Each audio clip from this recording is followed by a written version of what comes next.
What is going on, folks? Welcome back to another edition of the Old North State Sports Show, folks. Thank you for tuning in.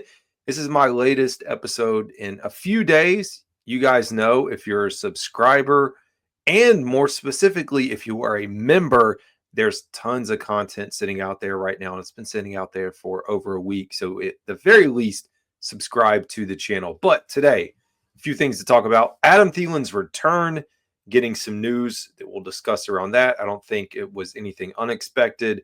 A Hall of Famer and pretty good quarterback speaks on Bryce Young. We talk about Thomas Brown, former Panthers coach, and his trip up to New England, and the coaching cycle in Carolina, specifically on the defensive side of the ball, as we continue to have coaches depart and bringing in a few guys along the way. And I want to give you a picture of where we sit with the defensive staff. So let's go ahead, jump right into this thing. Adam Thielen returning in 2025. And to be honest, I don't think this is unexpected as we thought. I know he was out here contemplating it on his exit interview if he would or would not come back, but sounds like it's leaning that way that he's going to be here. And this was from the Daily Mail. There's an article out there. You can go out and read it. This came out, I believe, on Friday. He said, I think I still have some more football in me. We'll see how that plays out in the next few weeks. I think that's what has enticed me to want to play again, is just the progression, the leadership, the type of things that they're doing to create a winning culture. Speaking specifically, of course, the Carolina Panthers. And that says a lot. You look at Adam Thielen as a veteran, and folks, really since he's gotten here, people have said, well, are we going to trade him? Are we going to trade him? Are we going to trade him to get something in return? Now, that's not everybody. It's only a small group of people. I think he really has started to embody keep pounding. I know he's missed some time. He's a little bit older. There's only so much more time he's got left. So if this is it, this is the final year of his contract, you expect him to play it out. Where he goes from there is TBD. But it would be nice to at least get him into the playoffs, and not just him, of course, but everybody else on the team. But being able to do it here in Carolina, I think it would mean a lot. And, I think he's won the hearts of a lot of folks in Panthers Nation. At least I hope he has, and I hope you appreciate what he's done here. And I think he needs it. Like, he needs to be able to do this. So no surprises with him coming back. Now let's pivot a little bit. We have the Pro Bowl games, all that. If you want to watch it, that's great. I don't even know if I'm going to watch it. I'll at least tune in, maybe check some highlights. I don't know what there is to watch. It was funny. I was sitting on X today looking at Tampa Bay, tweeting what feels like a video from the vault, from history, from years ago, of an actual Pro Bowl game with players in football pads playing against each other. And it was a Mike Evans highlight. But all that to say, it's just weird how this whole thing has changed. Shout out to J.C. Horn and Robert Hunt. But let's go ahead. So Panthers Social posted this clip. I took, of course, snippet of it, and let's go ahead and run it. Enough of me talking about it. Let's get this queued up for you guys. So, of course, it's Peyton Manning. Let's hear what Peyton Manning had to say about Bryce Young. And a lot of it had to do with continuity. So let's run it. The fact that Bryce has finally gotten to a system that's, with Dave, and there's some continuity to it. You saw him playing well, right? You got to create some continuity for these young quarterbacks to give them a chance, and it's not going to be perfect right away. I mean, like I said, my rookie year, I threw 28 interceptions. It's well documented, but you kind of figure it out the next year. So proud of Bryce for hanging in there, and but like I said, my message to all organizations that are drafting young quarterbacks is create some continuity around them, and hopefully that includes having the same system for several years. The fact that Bryce.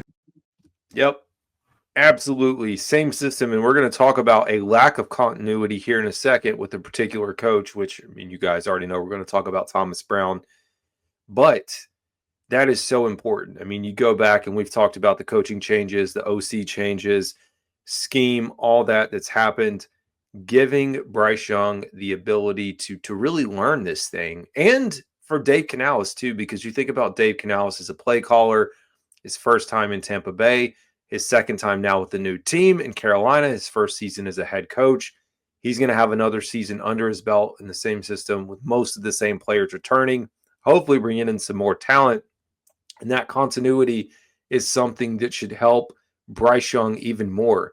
I was thinking about it, as you reminisce on things in the season and off season, thinking about how the progressions, the development that we saw at the end of the year, like how much quicker Bryce and Canales are going to be able to get into the playbook, get deeper into the playbook, build on layers into what they have. Now they have a strong foundation, and that's something we haven't seen. Bryce Young just thrown into the fire.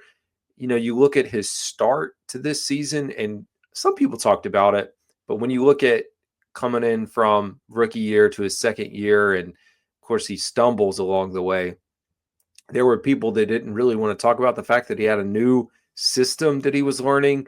That doesn't mean that you can't make mistakes, or that a new system means you're going to be perfect, and or that, like, hey, we cannot make excuses for him throwing interceptions and all that. But now that you've kind of seen this thing progress, and like we played on the last episode, Dave Canales speaking highly of Bryce Young at this point, it's been a big difference. So we talked about continuity.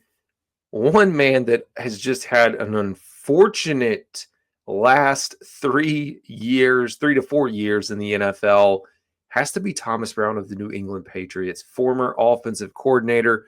We all know he was brought in under Frank Reich. We all know the back and forth that these guys had with Frank's going to call the plays. They get to a point where Thomas calls the plays. Frank takes it back over. Frank gets fired. Thomas Brown is now your play caller again. I mean, this guy was thrown into bad situation after bad situation. It just wasn't good at all. And I honestly felt bad for him. So, I wanted to take a step back and look at his journey here. He was an assistant head coach and tight ends coach in Los Angeles with the Rams, gets brought into Carolina under Frank Reich, and you think, okay, well, we're going to have something cooking here. And I just don't think they were on the same page. They didn't have the same philosophy. There was a lot of things that just didn't work. So it was almost he was set up for failure. Honestly, when you get into the NFL, if your coach is fired, your head coach, the odds of you retaining your job are pretty slim. We see it. There are times when there are coaching changes, and a lot of times it's going to have to do with whether the head coach is maybe the play caller or not, or is he on the offensive side or the defensive side?